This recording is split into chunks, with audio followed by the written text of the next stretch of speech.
Krimi shtetëror i rëmbimit të ish presidentit të Republikës, zotit Ilir Meta, edhe pas 15 muajsh, vazhdon të mbetet qëllimisht i pasbardur, sepse zbardhja e tij do të konfirmonte dhe ekspozonte të vërtetën e tmerrshme se institucionet e ngarkuara me zbatimin e ligjit, në diktatin e krimit dhe karteleve të drogës, janë shndruar në një bandë mafioze që ka kriminalizuar të gjithë shtetin, që vepron për llogari të kreut të organizatës dhe interesave të tij mafioze. Siç mund ta shihni edhe në ekranin tuaj, krimi shtetëror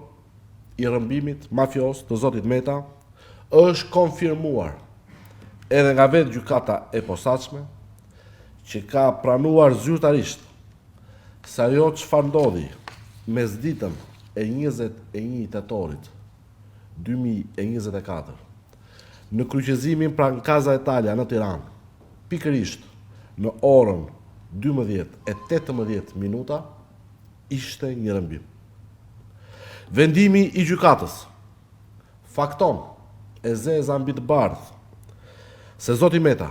u njoh me ekzekutimin e masës arrest në burg nga oficerët e policisë gjyqësore vetëm në ora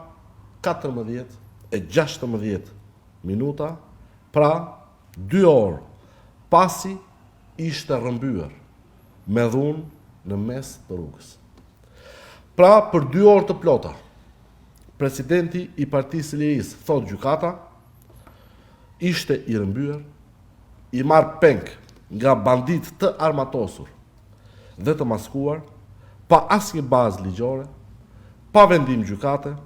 pa u njohur me të drejtat që i takonin sipas kushtetutës dhe konventës europiane për të drejtat e njeriut,